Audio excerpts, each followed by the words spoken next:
প্রিয় শিক্ষার্থী বন্ধুরা, ফিনান্স ও ব্যাংকিং এর আরো একটি ক্লাসে তোমাদের সবাইকে জানাচ্ছি স্বাগত।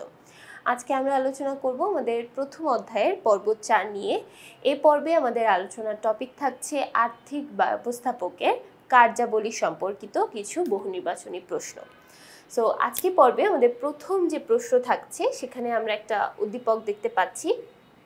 এখানে উদ্দীপকে বলা হচ্ছে চট্টগ্রাম শহরের ছাত্রবন্ধু লাইব্রেরি বই বিক্রয়ের পাশাপাশি মুনাফা বৃদ্ধির জন্য 1 লক্ষ টাকা মূল্যের একটি ফটোকপি মেশিন ক্রয় করেন। 87 নং প্রশ্ন, ছাত্রবন্ধু লাইব্রেরির ফটোকপি মেশিন ক্রয় কোন ধরনের সিদ্ধান্ত? ফটোকপি মেশিন ক্রয়, দেখো যেহেতু ক্রয় করে ফেলছো, এটা একটা বিনিয়োগ সিদ্ধান্ত অথবা আমরা এটাকে বলতে পারি ব্যয় সিদ্ধান্ত, কারণ বিনিয়োগ সিদ্ধান্তেরই আরেকটা নাম হলো ব্যয় সিদ্ধান্ত।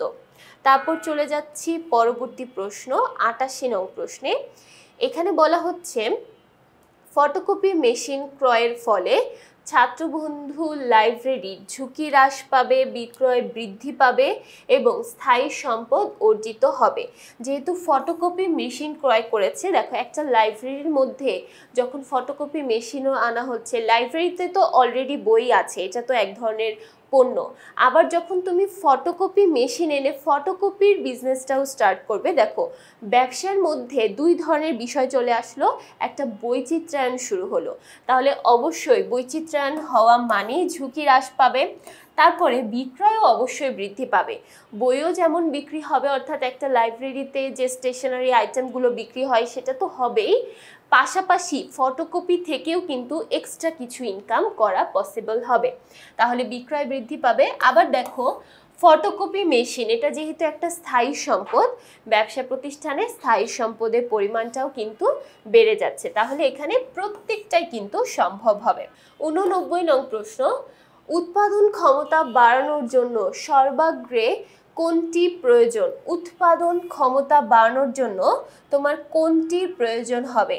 তুমি যদি একটা ব্যবসা প্রতিষ্ঠানে উৎপাদন বাড়াতে চাও, তাহলে তোমাকে নতুন মেশিন বা আপডেট মেশিন কিনতে হবে। পুরাতন মেশিন দ্বারা বা যেটা নষ্ট কোনো মেশিন, সেই মেশিন দ্বারা তুমি যদি উৎপাদন করো তাহলে খুব একটা বেশি উৎপাদন করতে পারবে না এবং উৎপাদনের পরিমাণটাও কিন্তু ভালো হবে না, তাই নতুন মেশিন ক্রয় করতে হবে। 90, নিচের কোনটি চলতি বিনিয়োগ সিদ্ধান্ত? কোনটি চলতি বিনিয়োগ সিদ্ধান্ত? চলতি বিনিয়োগ সিদ্ধান্ত হচ্ছে কাঁচামাল সংক্রান্ত কিছু বিনিয়োগ সিদ্ধান্ত, তাহলে এখানে অ্যান্সার হবে কাঁচামাল ক্রয়। তুমি কোন জায়গা থেকে কাঁচামাল ক্রয় করবে, ঠিক কতটুকু পরিমাণে কাঁচামাল ক্রয় করবে, এই ধরনের যে সিদ্ধান্ত আর্থিক ব্যবস্থাপক নেয় সেটাকেই আমরা মূলত বলে থাকি চলতি বিনিয়োগ সিদ্ধান্ত। 91 নং প্রশ্ন, দীর্ঘমেয়াদী বিনিয়োগ সিদ্ধান্ত কোনটি? দীর্ঘমেয়াদী বিনিয়োগ সিদ্ধান্ত কোনটি?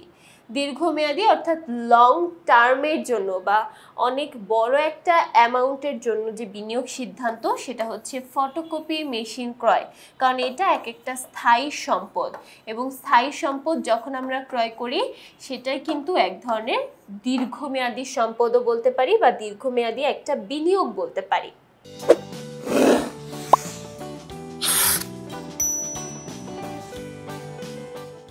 92 নং প্রশ্ন, আর্থিক ব্যবস্থাপকরা কয় ধরনের সিদ্ধান্ত নিয়ে কাজ করে?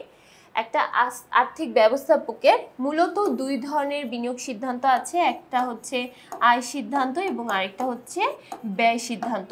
মূলত বা প্রধানত দুই ধরনের সিদ্ধান্ত, কিন্তু এই দুইটা সিদ্ধান্ত ছাড়াও একটা আর্থিক ব্যবস্থাপককে আরও কিছু সিদ্ধান্ত নিতে হয়। 93 নং প্রশ্ন, নিচের কোনটি অর্থায়ন সিদ্ধান্তের অন্তর্গত? অর্থায়ন সিদ্ধান্ত বলতে আমরা আয় সিদ্ধান্তকে বুঝি এবং আয় সিদ্ধান্তের মধ্যে সাধারণত তহবিল সংগ্রহ করা রিলেটেড কিছু সিদ্ধান্ত নিতে হয়। তাহলে দেখো এখানে যে অপশনগুলো আছে এর মধ্যে থেকে কোনটি হবে? বন্ড এবং ডিবেঞ্চার বিক্রয়, কারণ বন্ড এবং ডিবেঞ্চার বিক্রয় এখান থেকেই কিন্তু আমরা মূলত আয় করে থাকি বা অর্থায়ন করে থাকি। বাকি যেগুলো দেওয়া আছে সেগুলো প্রত্যেকটাই হচ্ছে ব্যয় সিদ্ধান্ত, তাহলে এগুলো হচ্ছে না। এরপর দেখো 94 নং প্রশ্ন, 94 নং প্রশ্নে বলা হচ্ছে আর্থিক ব্যবস্থাপকের একটি গুরুত্বপূর্ণ দায়িত্ব হলো। একজন আর্থিক ব্যবস্থাপকের গুরুত্বপূর্ণ দায়িত্ব হচ্ছে বন্ড এবং ডিবেঞ্চারের সুদ প্রদান। একটা ব্যবসা প্রতিষ্ঠানে পাওনাদারকে আগে তার অংশ মেটানো, এটা হচ্ছে সবচেয়ে গুরুত্বপূর্ণ এবং সবচেয়ে প্রথম একটা কাজ। তুমি কারো কাছ থেকে ধার নিয়েছো, তাকে অবশ্যই সুদ বা তার কিস্তি বা তার এই পাওনা অর্থ পরিশোধ করতে হবে এবং এটাই হচ্ছে সবচেয়ে গুরুত্বপূর্ণ দায়িত্ব।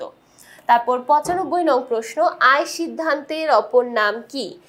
আয় সিদ্ধান্তের অপর নাম অর্থায়ন সিদ্ধান্ত এবং ব্যয় সিদ্ধান্তের অপর নাম হচ্ছে বিনিয়োগ সিদ্ধান্ত। তারপর আমরা একটা উদ্দীপক দেখে নিই। এখানে উদ্দীপকে বলা হচ্ছে মনির গার্মেন্টস লেডিস ড্রেস উৎপাদন এবং রপ্তানি করে, কিন্তু লকডাউনের সময় উক্ত গার্মেন্টস ব্যক্তিগত সুরক্ষার সামগ্রী মাস্ক উৎপাদন শুরু করে, ফলে ক্রেতা ধরে রাখতে সক্ষম হয়। অধিক পরিমাণে কাঁচামাল ক্রয়ের জন্য প্রতিষ্ঠানটি ব্যাংক হতে 2 লক্ষ টাকা 4% সুদে 6 মাস পর পরিশোধের শর্তে ঋণ গ্রহণ করে। 96 নং প্রশ্ন, মনির গার্মেন্টস আর্থিক ব্যবস্থাপনার ক্ষেত্রে কোন সিদ্ধান্তটি গ্রহণ করে? আর্থিক ব্যবস্থাপনার ক্ষেত্রে কোন সিদ্ধান্তটি গ্রহণ করে? দেখো এখানে যেহেতু সে 2 লক্ষ টাকা ব্যাংক থেকে 4% সুদে ঋণ নিচ্ছে, তাহলে ঋণ নেওয়া এটা কিন্তু তহবিল সংগ্রহের একটা বিষয় এবং তহবিল সংগ্রহ সংক্রান্ত সিদ্ধান্ত নিতে হয় আয় সিদ্ধান্তের মধ্যে অথবা অর্থায়ন সিদ্ধান্তের মধ্যে।